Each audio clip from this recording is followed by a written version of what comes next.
Use earphones for better experience. বন্ধুরা, মুভির শুরুতেই আমরা অ্যালিসকে দেখতে পাই যে আসলে ডিনারের জন্য তার হাজবেন্ডের জন্য অপেক্ষা করছিল, কিন্তু তার হাজবেন্ড না আসায় অ্যালিস সেদিন তার অফিসে চলে যায় এবং সেখানে গিয়ে অ্যালিস দেখতে পায় নিক তার সেক্রেটারি জেন্নারের সাথে ডেট করছে।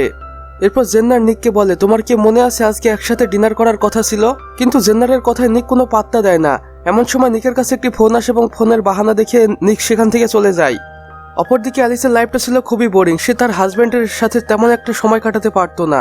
আর এই সবকিছুই অ্যালিস পরের দিন তার ফ্রেন্ড লিলিকে বলে। আর তখন লিলি অ্যালিসকে বলে, দেখ নিক তার সেক্রেটারির সাথে মজা করছে, চাইলে তুইও করতে পারিস। চাইলে আমি তোকে এমন কাউকে ঠিক করে দিতে পারি যে তোকে সবসময় মজা দিবে। কিন্তু অ্যালিসের এই সবকিছু একদমই ঠিক মনে হচ্ছিল না, তাই সে সেখান থেকে চলে যায়। আর ঠিক সেই সময় সেখানে লিলির বয়ফ্রেন্ড আসে, তাই অ্যালিসকে বাধ্য হয়ে লিলির বাড়ি থেকে চলে আসতে হয়। কিন্তু লিলি যখন বাইরে থেকে জানালা দিয়ে তার বয়ফ্রেন্ডের সাথে লিলির সবকিছু দেখে, তখন অ্যালিস আর নিজেকে সামনে রাখতে পারে না। অ্যালিস জানালা দিয়ে দেখতে পায় একটি কালো নিগ্রোর সাথে তার ফ্রেন্ড লিলি মজা করছে। আর এটা দেখে অ্যালিসের ভিতরেও আগুন জ্বলে যায়। আর এটা দেখে অ্যালিস এখানেই তার হাতগাড়িটি চালায় এবং চরম সুখ পায়। এরপরে অ্যালিস বাড়ি ফিরে আসে, কিন্তু তার হাজবেন্ড তার সাথে ঠিক তেমন একটা ভালোভাবে কথা বলে না।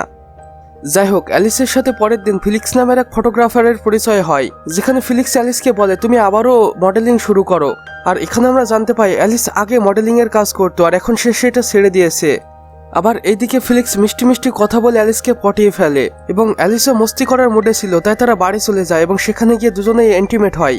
আর এখান থেকেই শুরু হয়ে যায় অ্যালিস এবং ফিলিক্সের অ্যাফেয়ার। এরপর থেকে অ্যালিস প্রতিদিনই ফিলিক্সকে ফোন করে ডাকে এবং তারা জমিয়ে খাট ভাঙে। আর এখানে খাট ভাঙতে তাদের সুবিধাই হয়, কারণ বাড়ি সম্পূর্ণ ফাঁকা থাকে। কেননা অ্যালিসের হাজবেন্ড সেই সকালবেলায় অফিসে যায় এবং সেখান থেকে ফিরতে ফিরতে অনেক রাত হয়ে যায়। আর এইভাবেই বেশ কিছুদিন পার হয়ে যায়।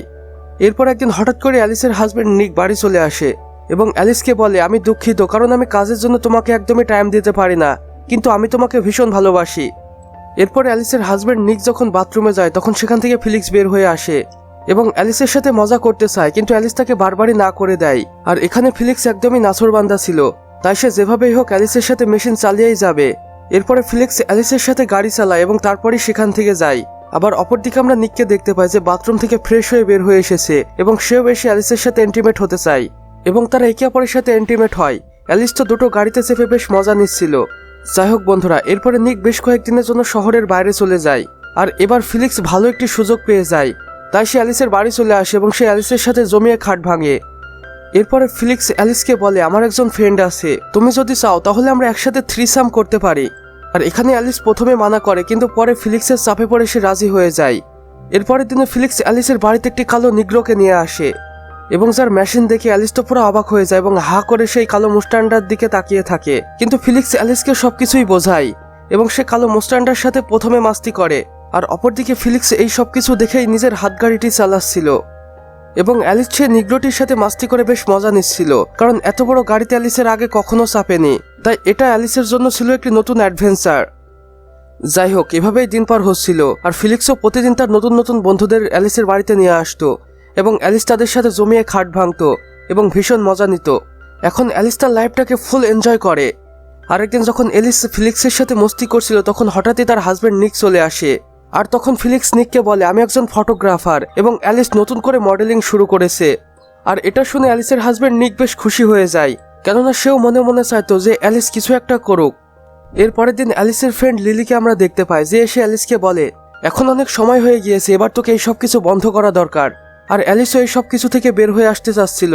তখন লিলি বলে, তোর এই সব কিছু যদি নিক জানে তাহলে সে ভীষণ কষ্ট পাবে। আর এখানে আমরা জানতে পারি ফিলিক্সও তার বন্ধুরা মিলে অ্যালিসকে প্রেগনেন্ট করে দিয়েছে। কিন্তু অ্যালিস যখন ফিলিক্সকে সবকিছু খুলে বলে, তখন ফিলিক্স একদমই রাজি হয় না, কারণ ফিলিক্স কোনোভাবেই অ্যালিসকে ছাড়তে চায় না। এবং এক পর্যায়ে ফিলিক্স অ্যালিসকে ভয় দেখায় এবং বলে, তুমি যদি আমার কথা না শোনো তাহলে আমি সবকিছুই তোমার স্বামী নিককে বলে দেব। আর এরপর থেকে কোনোভাবেই ফিলিক্স অ্যালিসের পিছু ছাড়ছিল না। সে যখন তখন যেখানে সেখানে অ্যালিসের পিছন রগড়ে দিতে শুরু করে। আর এখানে অ্যালিস বুঝে ফেলে যে সে খুব ভালোভাবেই ফেসে গিয়েছে। আবার অপরদিকে আমরা দেখতে পাই অ্যালিসের সাথে তার হাজবেন্ড নিকের সবকিছু বেশ ভালোই চলছিল। নিকও এখন অ্যালিসকে বেশ সময় দিচ্ছিল। এরপরে ফিলিক্স অ্যালিসকে বলে, তুমি আমার সাথে যদি শেষবারের মতো দেখা করো তাহলে আমি সবকিছু ভুলে যাব এবং তোমাকে সম্পূর্ণ মুক্ত করে দেব। এই বলে ফিলিক্স অ্যালিসকে একটি ঠিকানা দেয় এবং সেখান থেকে চলে যায়। এরপরে অ্যালিস যখন ফিলিক্সের সাথে দেখা করার জন্য সেই বাড়ির ঠিকানায় যায়, তখন সেখানে গিয়ে দেখে ফিলিক্স তার অনেকগুলো বন্ধুদের নিয়ে সেখানে অপেক্ষা করছে অ্যালিসের জন্য। এরপরে সেখানে ফিলিক্স অ্যালিসের সাথে ইন্টিমেট হয়, আর এরপর একে একে ফিলিক্সের 4 বন্ধু জোরপূর্বক অ্যালিসের সাথে ইন্টিমেট হয় এবং ফিলিক্স তার ভিডিওগ্রাফি করে নেয়। আর এটা দেখে অ্যালিস বুঝে ফেলে সে খুব ভালোভাবেই ফেসে গিয়েছে, তাই সে তার হাজবেন্ড নিকের কাছে চলে যায় এবং নিককে সবকিছুই খুলে বলে। কিন্তু নিক অ্যালিসের কোনো কথাই সম্মতি দেয় না, বরং অ্যালিসকে বাড়ি থেকে বের করে দেয়। আর এখানে বাধ্য হয়ে অ্যালিসকে বাড়ি থেকে বের হয়ে যেতে হয়, কারণ সে ভুল একটি করেছে আর তার প্রায়শ্চিত্ত তাকেই করতে হবে। এর পরের দিনে অ্যালিস যখন আবারও নিকের কাছে ক্ষমা চাইতে আসে, তখন এসে সে সেখানে দেখে নিক ফিলিক্স এবং লিলিকে মেরে চেয়ারে বেঁধে রেখেছে। আর এখানে এসে অ্যালিস বুঝতে পারে তার এই সব কিছুর পেছনে লিলিই ছিল তার বেস্ট ফ্রেন্ড, যে ফিলিক্সকে কায়দা করে তার পিছে লাগিয়ে দিয়েছিল। আবার অপরদিকে লিলি অ্যালিসের হাজবেন্ড নিকের সাথেও অ্যাফেয়ার চালিয়ে যাচ্ছিল, আর যা শুনে অ্যালিস একটু বেশি শকড হয়, কারণ তার বেস্ট ফ্রেন্ডই তাকে ধোকা দিচ্ছিল। এরপরে ফিলিক্স যেভাবেই হোক ছাড়া পেয়ে যায় এবং নিকের শরীরে একটি ছুরি ঢুকে নিককে মেরে ফেলে। এবং ফিলিক্স লিলির মাথায়ও একটি হাতুড় দিয়ে বাড়ি মারে এবং লিলিকেও সেখানে মেরে ফেলে। আর এটা দেখে অ্যালিস নিজেকে আর সামনে রাখতে পারে না, সেও হাতুড় দিয়ে ফিলিক্সের মাথায় বাড়ি মারে এবং ফিলিক্সও সেখানে মৃত্যুবরণ করে। আর এখানে ডার্ক সাইড অফ এলিস নামের মুভিটির সমাপ্তি ঘটে।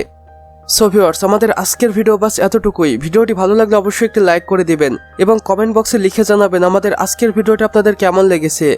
চাইলে বন্ধুদের সাথে শেয়ারও করতে পারেন।